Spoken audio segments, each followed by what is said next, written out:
Hola, buenas tardes a todos. Bienvenidos al seminario del Laboratorio de Radiología y Fenómenos de Transporte de aquí de la FE Zaragoza Campus 2 de la carrera de Ingeniería Química, que tenemos pues todos los viernes en punto del mediodía.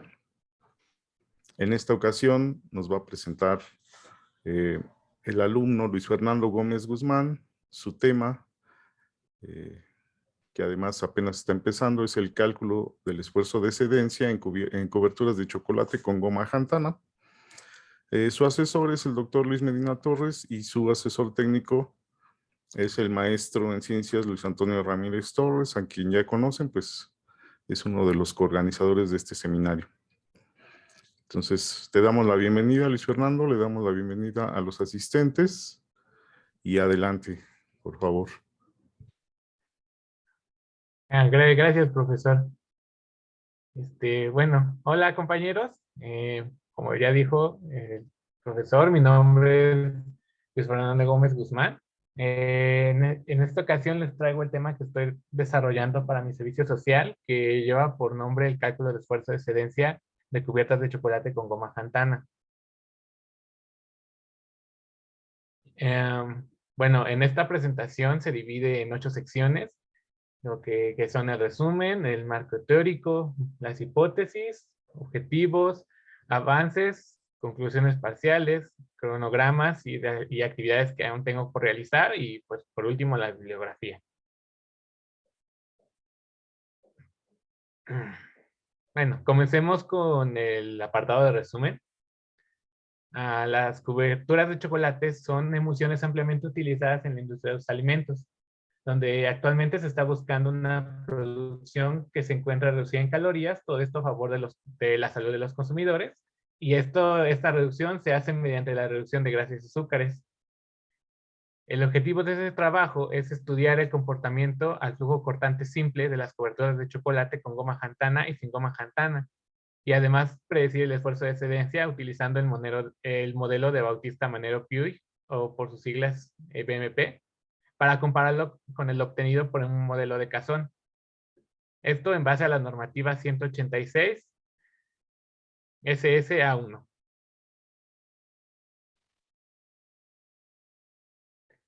Bueno, comencemos con el marco teórico en la parte de definición de chocolate. Según la normativa 186 SSA1 de la Secretaría de Comercio y Fomento Industrial, se define el chocolate como un producto homogéneo elaborado a partir de la mezcla de 2 o más de los siguientes ingredientes, como son la pasta de cacao, la manteca de cacao, la cocoa, azúcares y otros edulcorantes, así como otros ingredientes opcionales como pueden ser los productos lácteos y aditivos para alimentos. El chocolate tiene un comportamiento muy interesante debido a la manteca de cacao, ya que a temperatura ambiente se encuentra en estado sólido, manteniendo unidas las partículas de cacao y los azúcares. Pero sin embargo, al elevar de temperatura, esta comienza a fundirse rápidamente en un líquido suave, liberando así todos los sabores que caracterizan este alimento.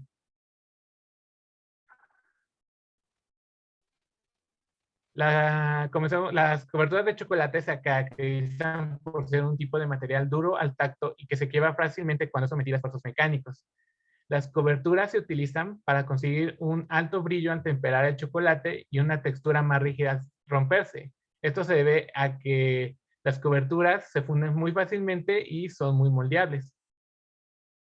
Las coberturas pueden ser elaboradas de tanto chocolate negro o con leche, y en ambos casos se compone de 55% de cacao y aproximadamente 30% de manteca de cacao. En general, los chocolates de mayor calidad son los que contienen un alto porcentaje de componentes de cacao, como son la manteca y la cocoa, y también los que se someten a un proceso denominado conchado, el cual se definirá más adelante. Como se dijo en la diapositiva anterior, el chocolate se obtiene por un proceso adecuado de fabricación a partir de materiales de cacao y la combinación de productos lácteos, azúcares, endulcorantes y aditivos. Y para obtener una gran variedad de productos en base al chocolate se pueden añadir otros productos comestibles, a excepciones de las harinas, los almidones y grasas que no sean compatibles con las grasas de la leche.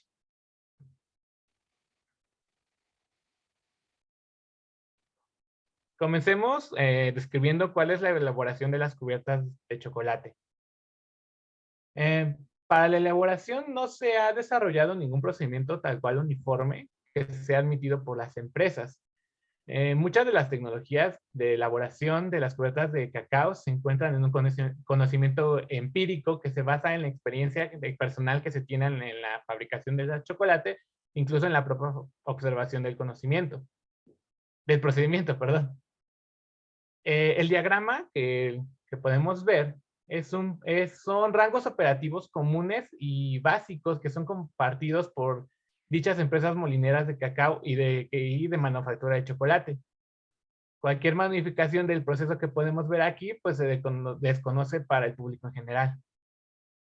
Pero bueno, comencemos con la parte de las semillas de cacao, que aunque no lo parezca, es uno de los mayores desafíos, ya que radica en saber cuándo poder recolectar las semillas, ya que un cacao sin madurar no tendrá desarrollado los sabores y los aromas que queremos, mientras que por su lado contrario, que son semillas muy maduras, estas comienzan a germinar de manera interna, lo cual es pues, no ideal. Entonces, se necesita tener un conocimiento casi nivel experto para comprender la madurez del cacao. Y pues los productores coinciden que la forma de las semillas es la forma en la que se detecta la madurez. Una vez que los productores saben que su cosecha está lista para la recolección, se puede comenzar a recolectar de las vainas, pero esto se tiene que hacer de forma manual. Esto es debido a que las vainas de cacao no siempre maduran al mismo tiempo, incluso aunque estén en el mismo árbol. Entonces, dado a que las vainas maduran en diferentes momentos, la recolección mecánica o automatizada pues no es posible. Entonces se requiere la recolección, digamos, tradicional, que es a base de machetes o cuchillos especializados. Pero incluso esta parte también se tiene que hacer con mucho cuidado el momento de cortar la semilla. ¿Por qué? Porque donde una vaina de chocolate crece, bueno, perdón, una vaina de cacao crece, se encuentra una flor. Bueno, de la flor nace la vaina. Entonces, esta flor va a dar una vaina el siguiente año. Entonces, diga, si cortas la vaina e hieres la flor, el árbol evitará volver a crecer en esa zona y lo que implica una disminución en la productividad. Bueno, después de después de este proceso de recolección, pasamos a la fermentación de nuestras semillas. Este es esencial para el desarrollo de la acidez de los granos de cacao. De hecho, sin la fermentación, el cacao no tendría ningún sabor al finalizar todo este procedimiento, entonces es una parte muy importante. El proceso de la fermentación consiste en que las levaduras y las bacterias y las enzimas fermentan la pulpa blanca o conocido como babita que rodea los granos de cacao. Esto, adicionado a los efectos del calor, da como resultado la transformación tanto interna como externa de nuestra semilla. La pulpa que tiene la vaina de cacao en sí es estéril, pero las bacterias y las levaduras que se encuentran ahí llegan a encontrar un camino hacia la vaina de cacao. Estos agentes microbianos pueden provenir de una gran variedad de fuentes ambientales. Estos pueden ser la superficie de la vaina, las manos de los trabajadores que llegan a tocar las semillas, los insectos que llegan a visitar los cultivos, o simplemente se provienen del aire. Incluso se llega a veces poner en contacto la semilla de cacao con agentes específicos para así formar, digamos, un cóctel microbiano que le va a dar a nuestras semillas un sabor predeterminado o un sabor que se esté buscando. El proceso de fermentación tiene que durar mínimo 6 días y durante este transcurso los granos se tienen que ir rotando, ya sea en periodos de 24 a 24 horas o periodos de 24 hasta 48 horas. Bueno, una vez terminado la etapa de fermentación, llegamos a la etapa de secado. El cacao se seca en cajas de madera, camas o tarimas o incluso a los patios de algunas propiedades. Pero según la Organización Internacional de la Cocoa, La etapa de secado debe reducir los niveles de humedad de un 60 a un 7%. Y donde también es muy recomendable pues girar los granos para que estos se sequen de manera uniforme.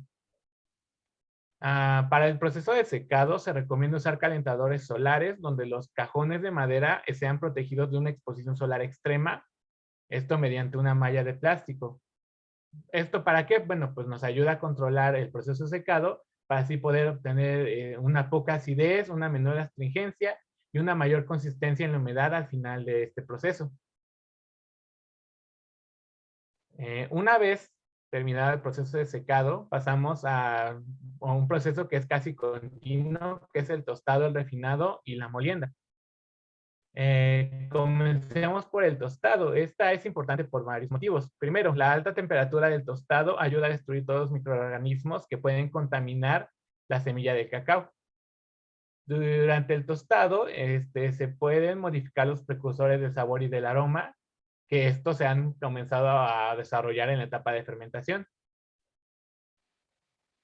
Durante el tostado es cuando se producen las sustancias químicas que dan sabor al chocolate y que traen consigo una producción de meladoínas que le otorgan el distintivo color cafecito a nuestro chocolate.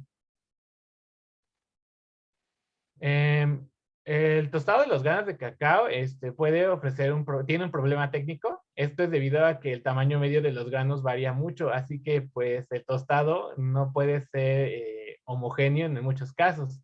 Entonces, para tratar de solucionar esto, regularmente se emplean mallas separadoras para así tener granos más uniformes en cada ronda de tostado. El tostado dura aproximadamente 10 minutos y tiene que ser máximo 15. Todo esto para desarrollar el correcto desarrollo de las sustancias. Bueno, después del tostado, compensamos con el refinado. Este simplemente consiste en la separación de la cáscara de la semilla de cacao. Esto procurando mantenerla lo más intacta posible. Esto se puede obtener mediante muchas formas. Regularmente las más comunes es que los granos se exponen a un calor intenso durante un breve periodo de tiempo. Se puede utilizar vapor de agua saturada. Incluso hay registros de una tecnología más moderna que es el empleo de lámparas infrarrojas para que se pueda separar las semillas sin, digamos, casi daños.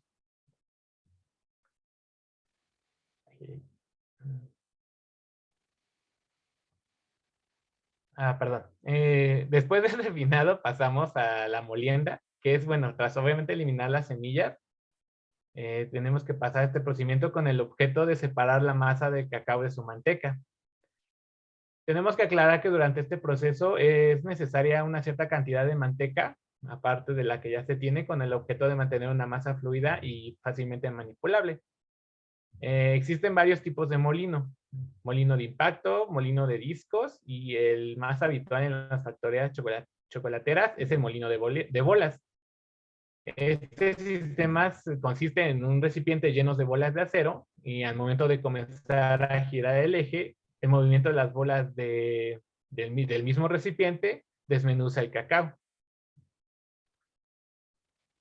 Al terminar todos estos procedimientos, al terminar todos estos procedimientos llegamos a obtener una masa fluida de manteca y cacao que se denomina como pasta de cacao o licor.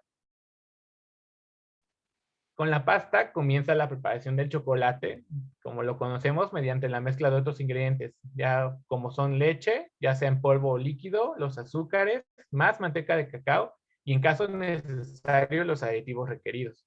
Estos obviamente llegan a un proceso de mezclado para así obtener el chocolate líquido. Aquí llegamos del chocolate líquido y pasamos a la etapa del atemperado. El atemperado de chocolates es el proceso en el cual logramos una correcta cristalización de las moléculas de la manteca de cacao.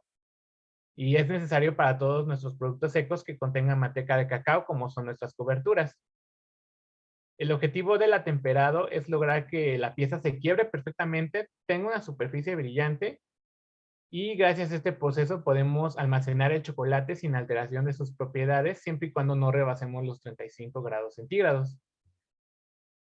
Si el atemperado se realiza de forma correcta, garantiza una textura que al entrar en contacto con la boca va a liberar los sabores y los aromas del chocolate de una forma un poco más explosiva. Después del atemperado podemos pasar a la etapa de conchado y maduración. El conchado convierte al chocolate de un polvo laminado o una pastita a un líquido que fluye libremente, el cual se puede utilizar para fabricar otros productos.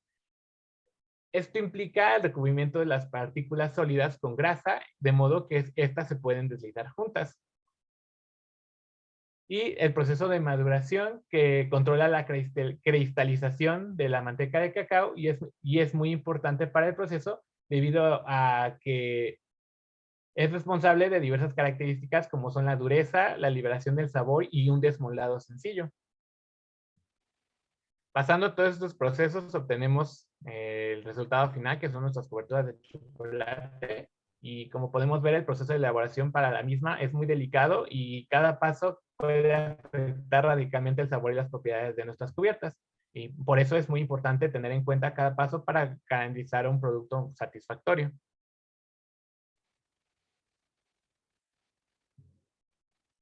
Pasamos al tema de los aditivos alimenticios. Como pudimos ver en el mapa anterior, esta es una paso opcional al momento de adicionar, al momento de la fabricación de nuestras cubiertas.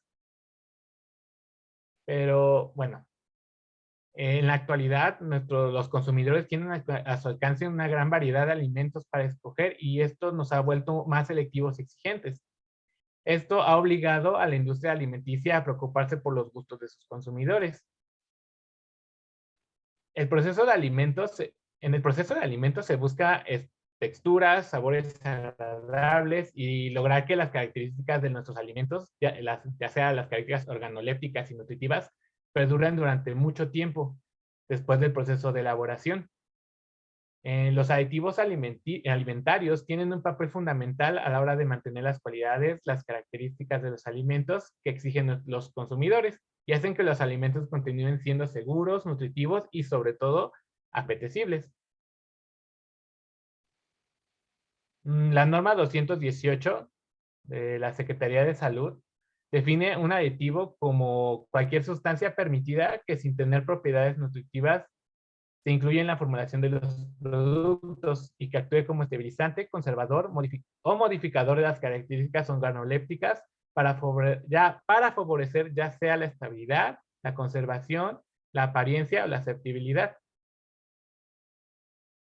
La utilización de aditivos está estrictamente regulada y los criterios que se tienen en cuenta para su uso es que tengan una utilidad demostrada y que sean seguros. En el caso de nuestras cubiertas de chocolate, la adición de aditivos se tiene que limitar a máximo un 40% del peso total del producto.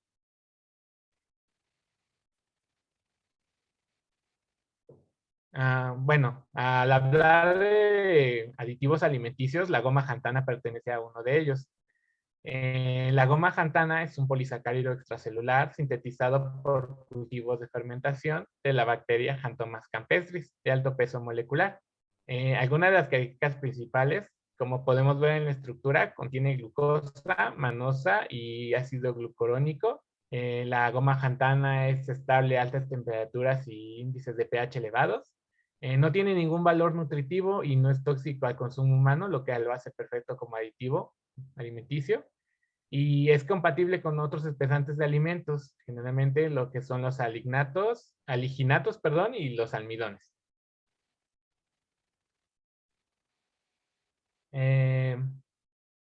Bueno, las aplicaciones de la goma xanthana, una de las propiedades de la xanthana es su habilidad para formar soluciones altamente viscosas, esto incluso cuando se usa a bajas concentraciones. Esta característica nos permite una gran ventaja para su uso en alimentos, ya que la concentración requerida para impartir las propiedades deseadas es pequeña y no afecta el sabor del producto final.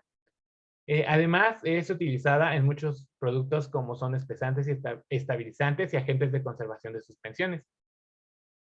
En la industria de alimentos, la goma xantana se utiliza en emulsiones como salsas, helados o estabilizador de espumas, mezclada con otros polisacáridos, especialmente como por ejemplo son la goma de algarrobo, es capaz de generar geles y estos se utilizan en pudines.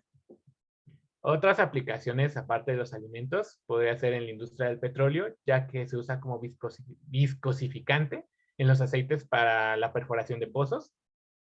En la industria farmacéutica es utilizada en emulsiones y suspensiones para evitar la separación de componentes no solubles en medicamentos.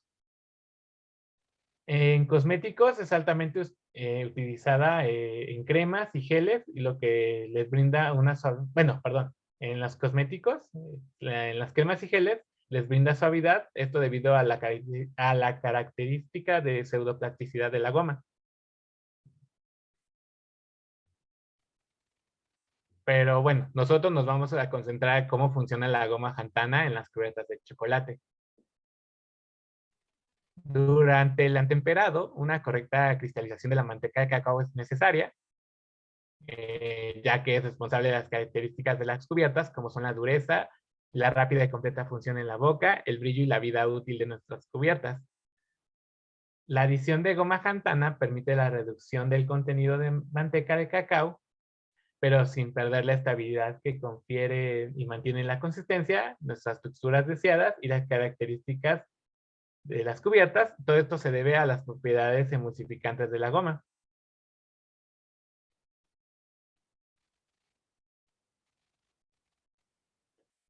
Bueno, al tratar de caracterizar mecánicamente el flujo y la estabilidad de las cubiertas, pues es obviamente necesario hablar de la reología. La reología, según Barnes en el 2000, se define como el estudio del flujo y la deformación de los materiales en condiciones controladas. Esto con especial énfasis en el estudio de flujo. La reología estudia principalmente fluidos que se conocen como fluidos no newtonianos o flujos complejos. Algunos de ejemplos de este tipo de flujos pueden ser las soluciones poliméricas, algunos polímeros fundidos, alimentos, medicamentos, recubrimientos, tejidos biológicos y entre muchos otros.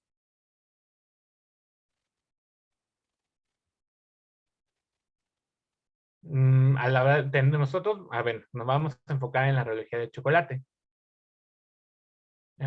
Recordemos que el atemperado, como mencionamos en las diapositivas pasadas, perdón, el atemperado tiene que tener, bueno, tiene que tener una correcta cristalización de las moléculas. Esto es de manera esencial, ya que, como dijimos, la correcta cristalización de las moléculas es la responsable de las características como la firmeza, el sabor, la textura y la fusión. Las propiedades del flujo del chocolate son muy importantes para el control de la calidad del producto, ya que en nuestras cubiertas de chocolate, la respuesta reológica es determinada por la composición de la muestra. El chocolate se reporta como un fluido con un comportamiento no newtoniano, que consiste en una suspensión espesa que presenta partículas no grasas dispersas en la manteca de cacao, que actúa como fase continua.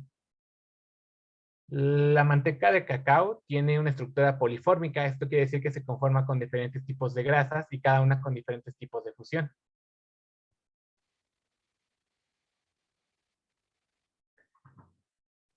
Con las características de las cubiertas son propiedades que determinan la eficiencia de los procesos, como son el mezclado y el bombeado. Aparte, también tienen un rol importante en diferentes aplicaciones como el revestimiento y la formación de capas y modelados. Entonces, podemos decir que el control de la reología es importante para la calidad, conchado también, distribución del tamaño de partículas, contenidos de grasas y costos de producción.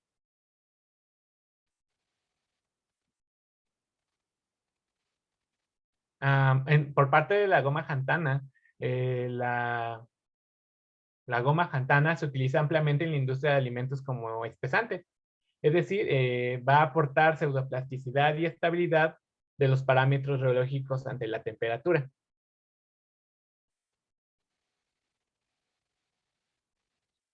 Dentro de los parámetros reológicos, el que nos interesa es el esfuerzo de excedencia. Nos ayudaremos con la curva de esfuerzo y deformación, que a partir de ella podemos determinar propiedades mecánicas importantes. La curva de esfuerzo de deformación posee dos distintas zonas en las cuales el material tiene un distinto comportamiento de acuerdo a la carga aplicada.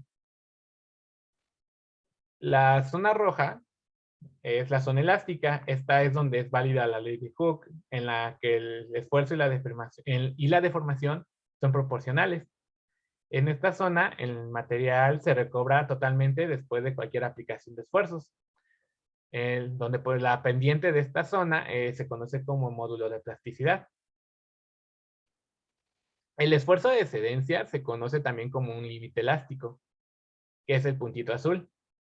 Es donde se empieza a la transición a la zona plástica, que es donde el material comienza a fluir sin poder regresar a su forma original, como es en la zona elástica. Aquí podemos encontrar un endurecimiento por deformación, en el cual el material presenta alteraciones en su estructura a nivel molecular y atómico, y donde son necesarios mayores esfuerzos para poder lograr deformaciones. Como dato adicional, el esfuerzo de excedencia también se puede encontrar en el puntito morado, pero esto tengo entendido que solo aplica para metales y se define como un 0.2%, perdón, de la deformación permanente o el ajuste del límite elástico. Pero como podemos ver, el límite elástico es cuando ocurre el esfuerzo cortante. Este se vuelve dependiente de la deformación y el sistema se comporta como un sólido elástico.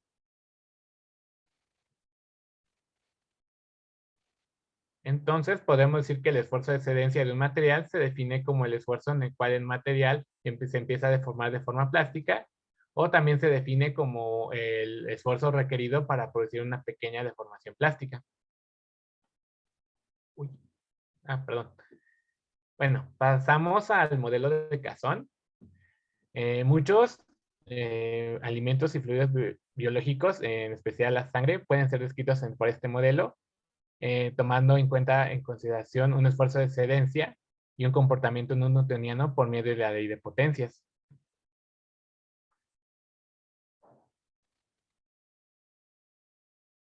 Comencemos también describiendo el modelo de Bautista-Manero-Pugh, el cual se define como una ecuación constitutiva que consiste en el acoplamiento de la ecuación de Maxwell convectiva superior y la ecuación cinética de Fredrickson. En conjunto, esas ecuaciones describen la viscoelastoplasticidad del material en términos de la ruptura y reformación de la estructura de un líquido. El modelo de BMP nos ayuda a analizar el límite elástico de los materiales complejos en diferentes situaciones de flujo y permite una predicción de dicho límite en el fluido con una transición de comportamiento continua a diferencia de otros modelos empíricos, perdón.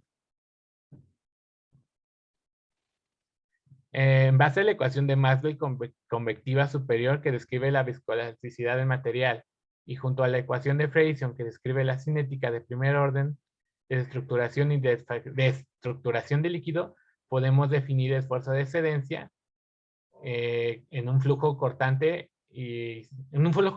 simple en estado estacionario. Esto considerando que la fluidez tiende a cero. Bueno, veamos cómo esto se cómo podemos llegar a estas ecuaciones.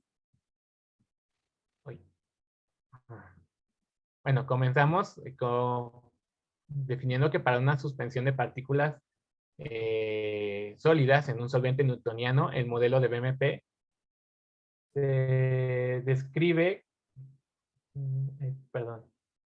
se describe como el tensor total de esfuerzos, que es igual al tensor total respecto a la contribución de interacciones partícula-partícula, partícula-solvente, que es el sufijo P, y el sufijo S es el esfuerzo total por parte del solvente.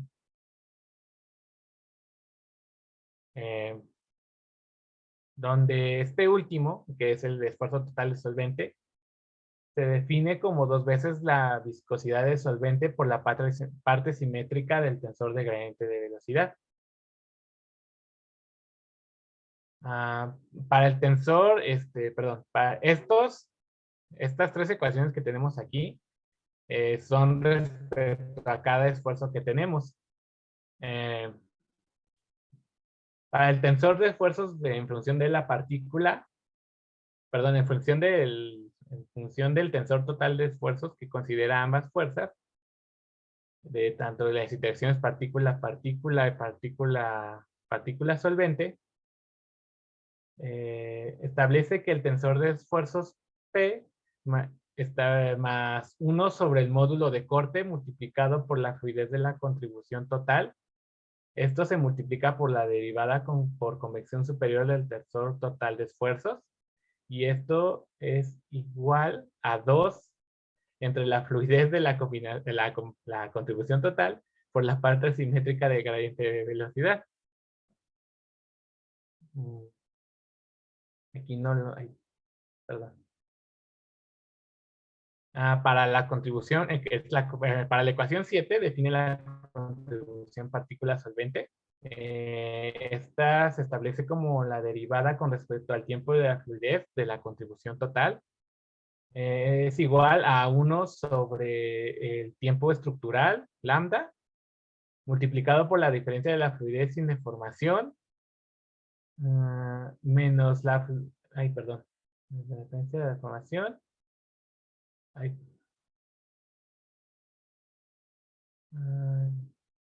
perdón, menos la fluidez, que es inverso de la viscosidad, perdón. A esto se le suma la constante cinética. Esta se multiplica por multiplicada por la diferencia de la fluidez a rangos elevados, que es phi infinito, menos la fluidez, que es inverso de la viscosidad. Esto multiplicado por el tensor total de esfuerzos, por la parte simétrica del gradiente de velocidad.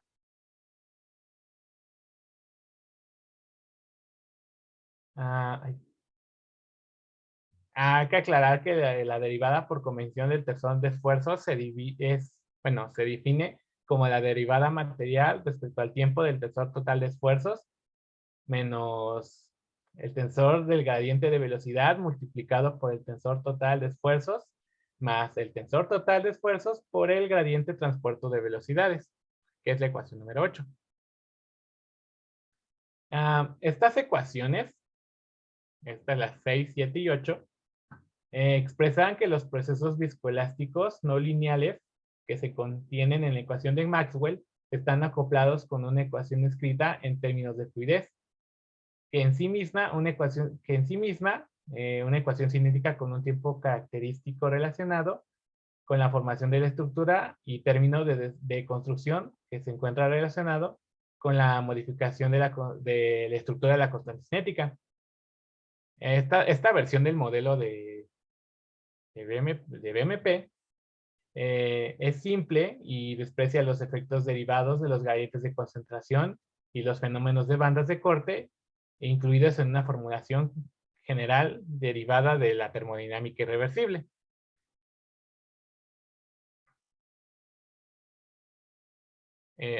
Perdón, una disculpa. Bueno, perdón. Con la ecuación número 7, al definir un estado estacionario, podemos ver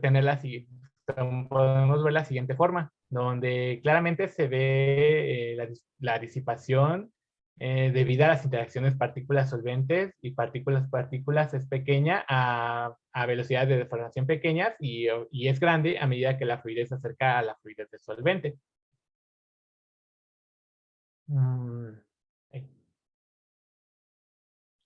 Perdón, regresando a la ecuación número 6, que es esta.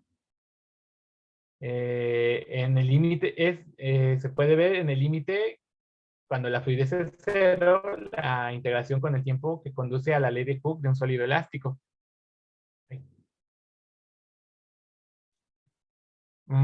Aplicando pasando las ecuaciones 6, 7 y 8 en términos de esfuerzo total, podemos observar que claramente el tiempo de relajación de la tensión se aproxima al tiempo de relajación de Maxwell, y cuando la fluidez de la suspensión alcanza su mayor valor, el tiempo de relajación puede tender a cero. Para flujos cortantes simples y despreciando la tensión, tenemos que la ecuación, tenemos estas siguientes ecuaciones, perdón, donde gamma punto es la velocidad de corte en términos no lineales, y en las ecuaciones 10 y 12, que generan esfuerzos normales, no se consideran aquí. Combinando las ecuaciones 13 y 14 en un estado estacionario, podemos obtener la siguiente ecuación. Esta nos ayuda a predecir el comportamiento del adelgazamiento por cizalla o el espesamiento por cizalla, e incluso nos puede ayudar a predecir un comportamiento newtoniano en función de la fluidez. Bueno, en base con esta ecuación, la número 15, podemos calcular el esfuerzo de excedencia, que se calcula cuando la fluidez de deformaciones es igual en la región que tenemos pequeñas tasas de corte. Así es como se calculan ambas ecuaciones representativas del modelo de BMP. También una de las ventajas que tenemos en este modelo es que todas estas variables se pueden calcular por métodos relativamente sencillos. Para los componentes materiales, podemos utilizar métodos geométricos independientes en flujos estacionarios y no estacionarios. Para los términos de fluidez, podemos realizar experimentos de flujo en estado estacionario. Para los términos de tiempo estructural y módulo elástico, podemos utilizar cálculos con un flujo oscilatorio lineal. Y por último, para la constante cinética, se recomienda experimentos con tiempos de relajación.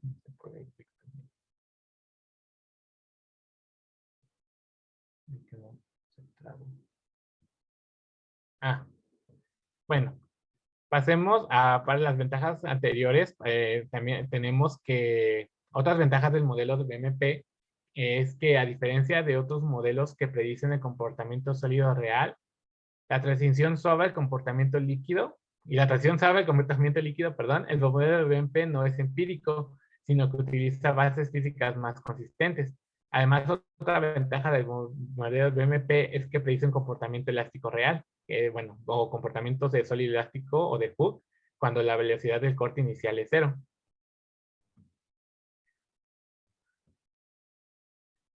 Bueno, con todo lo mencionado anteriormente, podemos llegar a las hipótesis.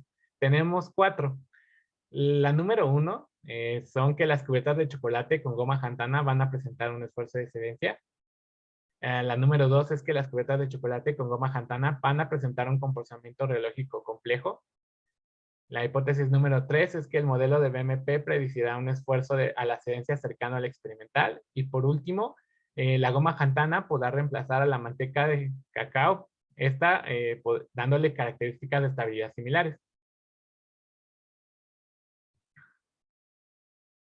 Los objetivos generales y particulares de este proyecto se definen como, primero, comenzando con el general, es obtener el esfuerzo de excedencia en cubiertas de chocolate comercial y comparar con el esfuerzo de excedencia de muestras que contengan goma Jantana.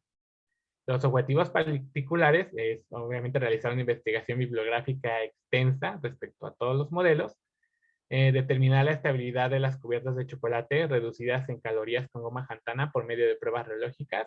Y por último, es desarrollar y aplicar el modelo de BMP para calcular el valor de excedencia y compararlo con el valor del modelo de Cazón de la norma oficial mexicana. A continuación, muestro los avances que llevo. Tienen datos experimentales reológicos de muestras de chocolate. Estos son un chocolate comercial y un chocolate bajo en grasa.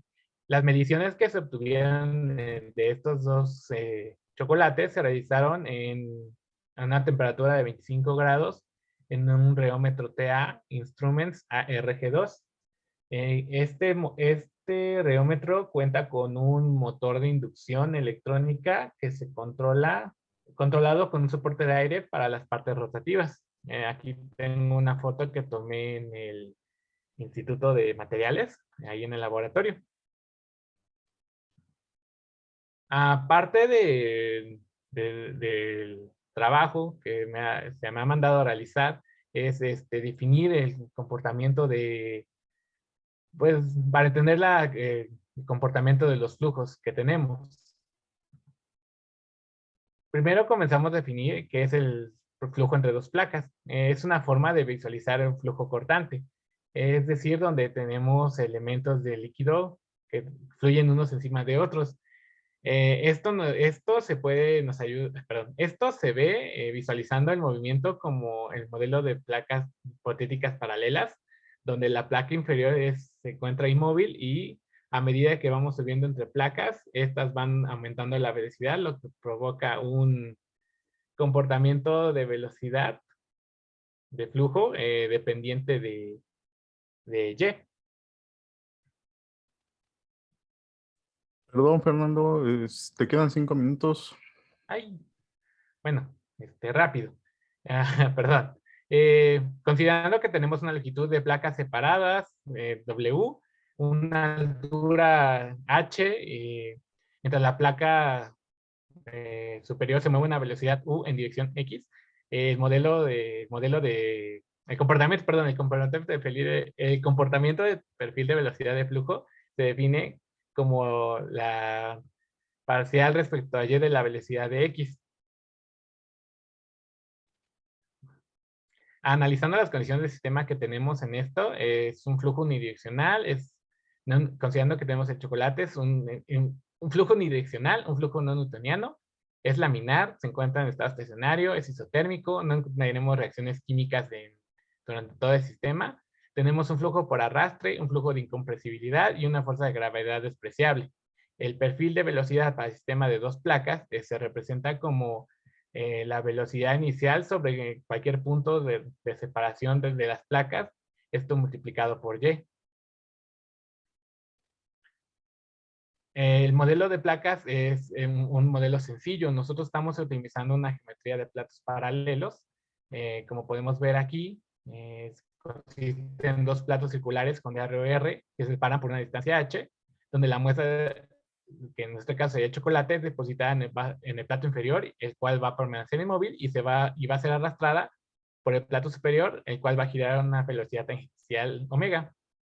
Las ventajas de este modelo es que permiten un mejor estudio de materiales viscosos o sólidos blandos. Es la geometría preferida para materiales fundidos y retrasa las fallas del borde a tasas de corte elevadas. Las condiciones del sistema son idénticas al modelo de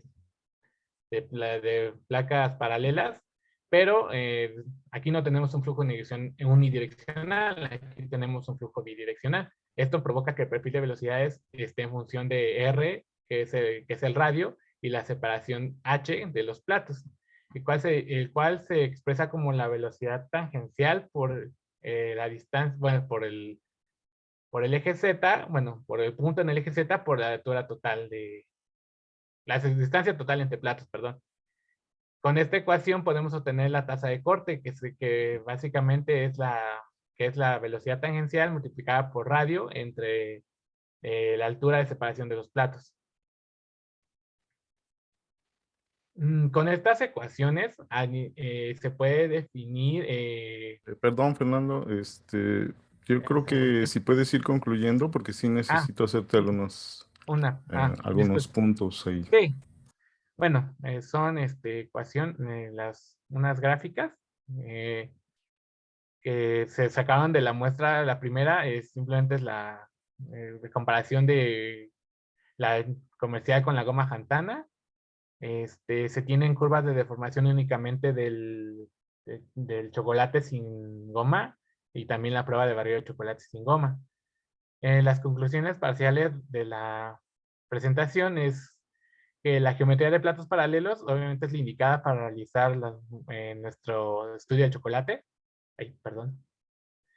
Las características reológicas del chocolate dependen de múltiples factores involucrados en su proceso de fabricación, y la goma Hantana está demostrando que puede mejorar la capacidad de emulsificación del chocolate. A las actividades que me quedan por realizar es terminar de desarrollar y comprender el modelo de BMP, es obtener información detallada sobre las características de las muestras utilizadas, desarrollo de una metodología y memoria de cálculo, calcular el esfuerzo de excedencia de las muestras mediante el modelo de BMP, tanto para la muestra comercial como la reducida en grasas, es obtener las curvas características para la goma Hantana, y por último es una evaluación para que muestra a temperaturas por debajo y por encima del ambiental. Ay, bueno, por su atención, muchas gracias. Gracias, Fernando. Bueno, pues tenemos 10 minutos para preguntas o comentarios o críticas. Recuerden que Fernando apenas está empezando con su tema, aunque ya tiene algunos resultados experimentales. Cualquier crítica o sugerencia, pues es bienvenida. Si pueden levantar la mano o con el audio. No sé si alguien quiera participar, que nos indique. Sí, doctor Fausto, yo quisiera iniciar con la sección de preguntas, si me lo Sí, permite. adelante, Luis. Sí, gracias. Bueno, Fernando, hay una serie de cuestiones que hay que ver en tu presentación. De contenido, sí has estudiado la parte del motivo de la investigación y de tu problema de investigación, la parte del chocolate, de cómo se obtiene, cuál es la utilidad de la goma Hantana en el chocolate. Esa parte sí está, ya a mi parecer está bien. Sin embargo, todavía falta abordar algunos puntos en la parte reológica. Por ejemplo, definir bien cuál es el flujo simple estacionario, porque recuerda que en reología pues, hay distintos tipos de flujos, ¿no? Está el oscilatorio, el de relajación de esfuerzos, etcétera. Pero todos estos flujos lo que tienen en común es que son flujos homogéneos. La rapidez de deformación y el esfuerzo no dependen del espacio, eso es lo más importante. Son condiciones controladas, como lo mencionabas en una de las diapositivas. Por otro lado, usas indistintamente los términos tensión, esfuerzo de corte y esfuerzo tangencial. ¿Cuál es la diferencia entre los tres, Fernando? Esa sería la primera pregunta. ¿Me puede repetir la pregunta, perdón? Claro que sí. Mencionas de manera indiferente, o sea, supongo que para ti son lo mismo, esfuerzo tangencial, esfuerzo de corte y tensión. ¿Son lo mismo o son distintos conceptos? ¿Por qué los usas de manera indistinta? Creo que ahí tengo, como dice usted, una confusión de los esfuerzos. Sí, mira, de hecho, tú te puedes referir en pruebas reológicas como esfuerzo cortante. Ajá. ¿Ok? Recuerda que es un esfuerzo que se da en una dirección perpendicular a un plano, ¿verdad? Es un esfuerzo tangente. También se le puede decir esfuerzo tangente, pero para evitar confusión, usa esfuerzo de corte o cortante, ¿sí? Ok. También he visto que utilizas velocidad de corte, velocidad de cizalla. Ahí también en ese caso te recomiendo que utilices rapidez de deformación, ¿sí? Ok, está bien. Bueno, otra cuestión que detecté es que no especificas exactamente qué pruebas se hicieron, qué pruebas reológicas se realizaron. Recuerda que es flujo cortante simple, tienes de Crick y otra prueba, ¿no? Hay que explicar también de qué tratan esas pruebas. Eso es parte de tu investigación bibliográfica. Sí. Por otro lado, ¿cómo esperas detectar, como lo mencionas en tus objetivos? ¿Cómo vas a detectar desde el punto de vista reológico la estabilidad de un chocolate si tiene goma de Hantana y no tiene goma de Hantana? Reológicamente, ¿qué esperas ver en ese aspecto? Esa sería mi otra pregunta.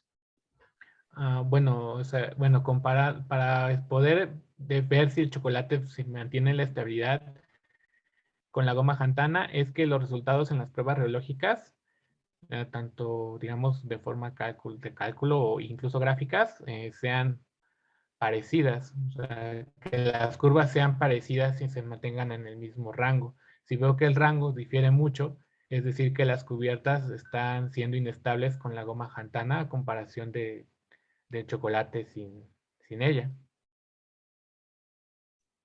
Sí, recuerda que se piden una serie de requisitos para el chocolate, que tenga brillo, que sea sólido. Imagínate, Ajá. tomas un chocolate con las manos, se derrite, pues no cumple esas características. Para eso Ajá. se le agregan aditivos como la goma Jantana. Ya Sí, conoces las ventajas. sí. Entonces, desde el punto de vista reológico, debes de darte una idea en comparar el chocolate sin goma de Jantana y con goma de Jantana, ¿sí? Por eso es que tienes pruebas de sin goma de Jantana, ¿no? Por ejemplo. Sí. Bueno, podemos ir rápidamente a las gráficas de viscosidad contra rapidez de deformación. Fernando, Ah, claro. por favor.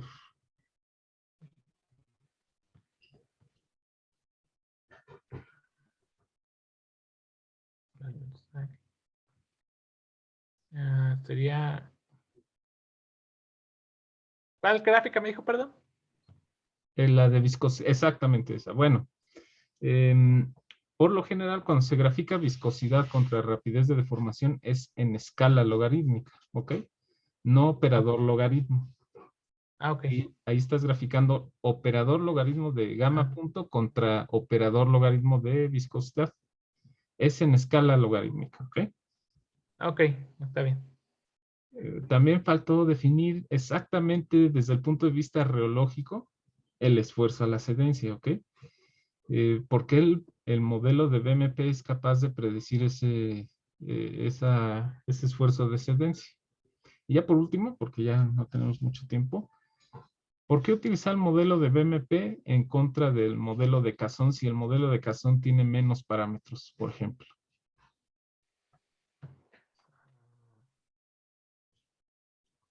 Tengo entendido que el modelo de MMP tiene, ¿cómo era? Tiene bases físicas, bueno, todas las variables son más confiables físicamente, tengo entendido. Por eso el modelo de MMP es un poco más viable, ya que tiene una base física más sólida a comparación de otros modelos, que es un poco más empírica. Sí, y adicionalmente el modelo de BMP es capaz de reproducir la curva de flujo completamente, incluyendo el esfuerzo a la cedencia. El modelo de Casson solo te representa el esfuerzo a la cedencia y la parte de adelgazamiento o engrosamiento no newtoniano, de tipo ley de la potencia. Ok. Sería todo, doctor. Gracias. Sí, gracias, Luis. Pues no sé si alguien más quiera participar. Parece que no. Bueno, yo voy a aprovechar para comentarte, Fernando, qué bueno que estás empezando. Bueno, este es un tema muy difícil, así que entiendo que tengas algunas confusiones en tu presentación, que ahorita las vamos a puntualizar. Ya te dijo una el maestro Luis, Ujú. la prueba de tensión que tú mostraste, para sacar el esfuerzo de cedencia, no sé si la puedas poner. Ah, creo que, permítame.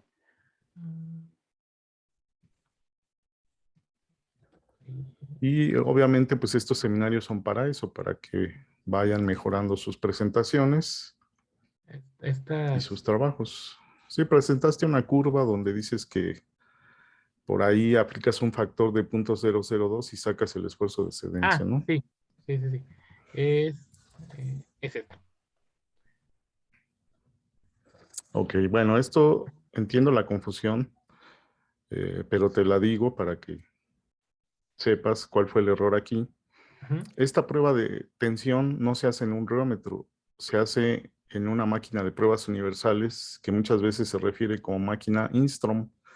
Esa máquina está hecha para sólidos, como Ok. tú bien mencionaste, para metales, por ejemplo, para polímeros, pero en estado sólido. Ujú.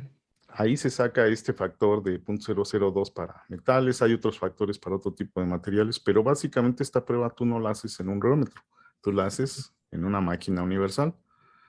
Y ahí viene la confusión porque el esfuerzo de excedencia que tú vas a calcular y el que tú vas a usar es el que se saca en el reómetro. ¿Cuál es la diferencia? Que aquí es una prueba de, digamos que aquí el esfuerzo se aplica de forma uniaxial, o sea, normal. Y en el caso del reómetro, el esfuerzo lo aplicamos, como ya te dijo el maestro Luis, de forma cortante o tangencial. Entonces, sí, los dos se llaman esfuerzos de excedencia, pero son diferentes, ¿no? La forma de aplicar el esfuerzo es diferente en cada caso. Entonces, pues hay que saber la diferencia y para la siguiente exposición, pues que ya pongas el esfuerzo de excedencia, pero el reológico, ¿de Sí, acuerdo? sí. Por ahí mencionaste un término reológico que es pseudoplasticidad. ¿A qué te refieres con pseudoplasticidad? ¿Me podrías explicar? Con pseudoplasticidad. Tengo entendido. Ay, Bueno, para no tardarnos tanto, si no lo sabes, te voy a pedir que busques en un libro de reología cuál es la diferencia entre un newtoniano y los no newtonianos. Hay varios comportamientos no newtonianos. Uno de ellos es la pseudoplasticidad y se ve muy claramente cuando graficas esfuerzo y deformación, pero para fluidos, no para sólidos, ¿de acuerdo? Entonces te dejo de tarea que busques esa gráfica donde se ve cuál es el comportamiento pseudoplástico, ¿de acuerdo? de acuerdo. Vámonos a la diapositiva 11 rápidamente, donde nos diste una definición de reología. Sí. Entonces, realmente es el estudio de el esfuerzo y la deformación. Yo te diría que los dos parámetros básicos no es el flujo, sino es el esfuerzo y la deformación. Son los dos parámetros básicos que tú vas a controlar en un reómetro. Y bueno, esto de con énfasis en la primera, pues se me hace que o lo reduciste mucho o hubo una mala traducción ahí. Yo lo revisaría, pero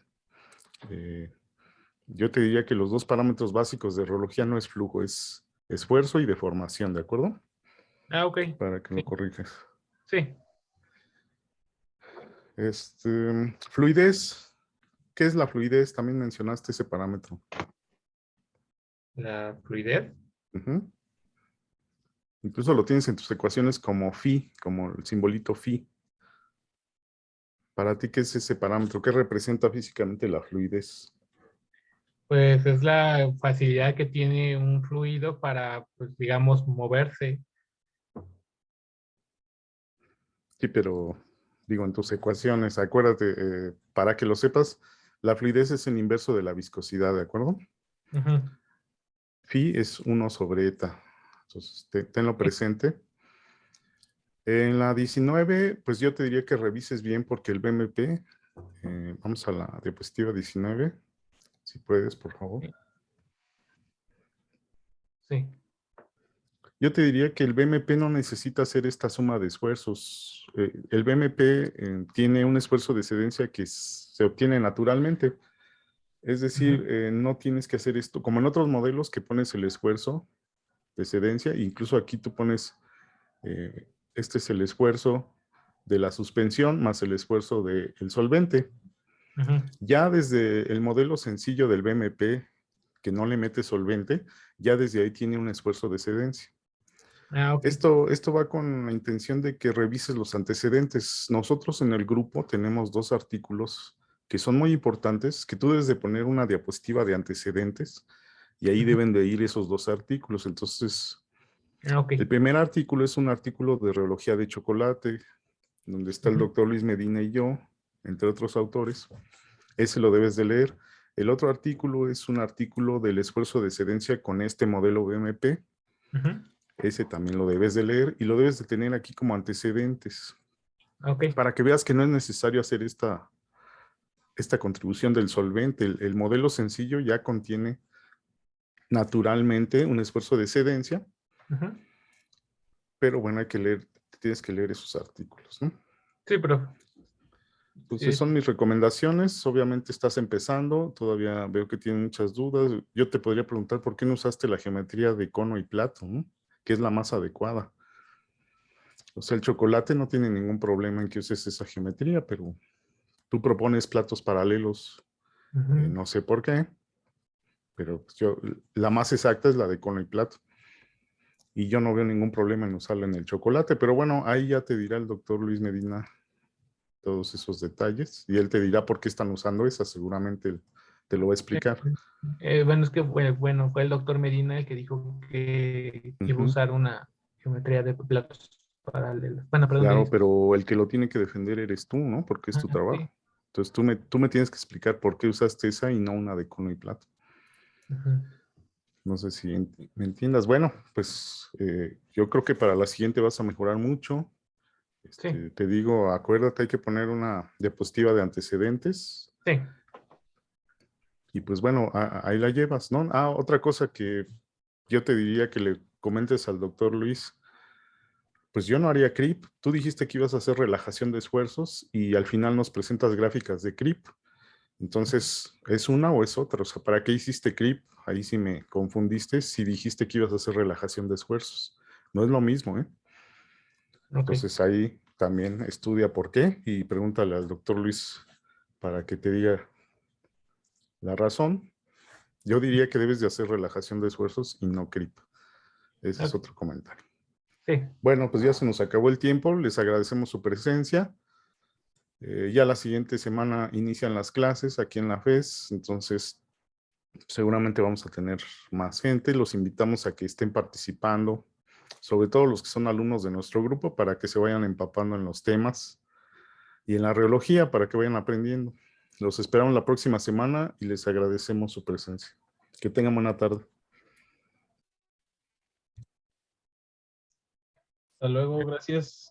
Gracias, profesor. Hasta luego. Muchas Hasta gracias. luego. Hasta luego.